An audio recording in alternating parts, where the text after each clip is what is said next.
All right, loss. It comes in many forms right now, whether the passing of a loved one, the loss of a home, or the heartbreak of losing a pet. Supporting someone during these difficult moments can really feel overwhelming. Yeah, really. And Connor just talked about it. We've all seen it for the last couple of days.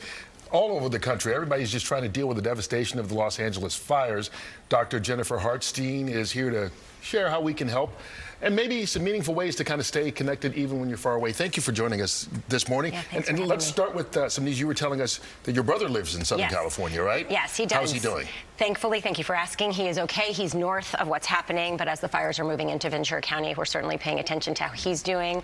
But I have other friends and, you know, lots of, I think what we've been talking about is everybody knows somebody that knows somebody, you know, so it's even though we're 3,000 miles away, we're all affected, and the images are really hard to watch, and it's impacting all of us. You know, it's one of those things. I was in Southern California. I live there. You know, my wife is still there.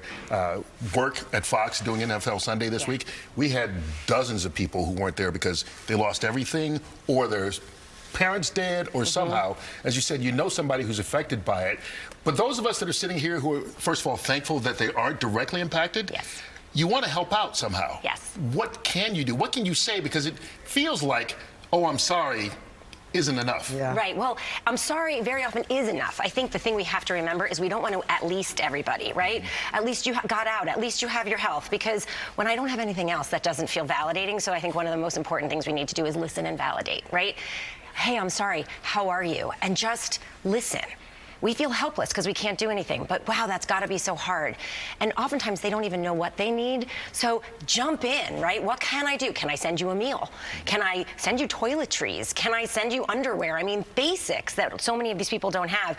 And I think we just have to, like, what my attitude about it is, like, don't ask, just do. Because if I say to you, hey, you just lost everything, what do you need? I don't know. Like, right. I'm just in lost. shock. Yeah, right? Really so if I can, where are you staying? And I can set up meals for you every day, or I can send you a giant care packages of just basic toiletries, things that you haven't thought about. Or can I show up where you're staying and say, give me your grocery list, I'm going to the grocery store for you. Take some easy things off the plate. I'm 3,000 miles away, I can't go grocery shopping for you, but I can send you a fresh direct order or anything like that. So just the things you would do for yourself, think about what would I need, and then jump in and do it. And what about talking to these kids? Because you talk about, you know, they lose their home. Yes. They see their parents in trauma.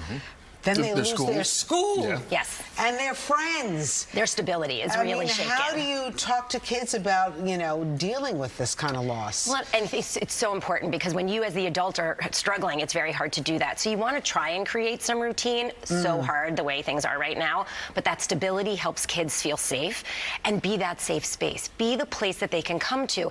If you can't do it, can they get on the phone with an aunt? Can they talk to a friend? You know, can you get your community together to be together? Be age appropriate. You're not going to talk to your 6-year-old the same way you talk to your 16-year-old. And I think the hardest thing for adults is to listen more, talk less. So don't put your emotions on them, right? Just listen and be there. And then what do you do if, like, it's not your kid but your kids are dealing with, you know, cousins and family members who are going through something so traumatic? You can easily still be that safe space. Tell me what's going on for you. Oh, you're worried about your cousins. Well, let's talk about how you can talk to them. What would you like to do to them? This is also a beautiful opportunity to teach contribution and donation and how to support community, right? So if I'm here and I have family out there and my kids are saying, hey, I really want to go help, what can I do? Let's look at your toys. What can we give them? What do you think we can send? What do you think they're missing? What do you think they need? And it's a great way to teach kind of that giving moment to those kids who are removed from it, to help the ones that are really struggling. You know, you're the doctor, so I'm not trying to usurp your position. Please but one do. of the things I find that's important, you know, we got hit by the wildfires in 2017. Yeah. And we were fortunate we were able to, you know, come back and do those kinds of things. But you see other people, and you have a little bit of survivor's guilt. Yes. A little bit when you see other people, and you go, well, I'm able to fight back or come back from it, or I didn't get hit. I think it's so important for you to try and figure out a way to process it yourself. 100%. If you don't, right, it's the age-old kind of oxygen mask theory from the airplane. If you don't take care of yourself, you can't take care of anybody else.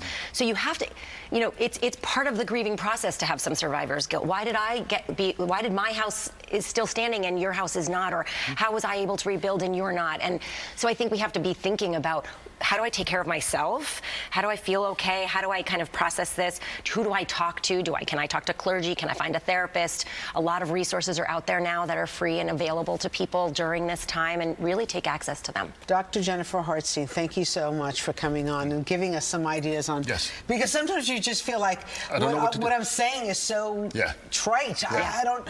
Another big one. Again, I'm sorry. Yeah.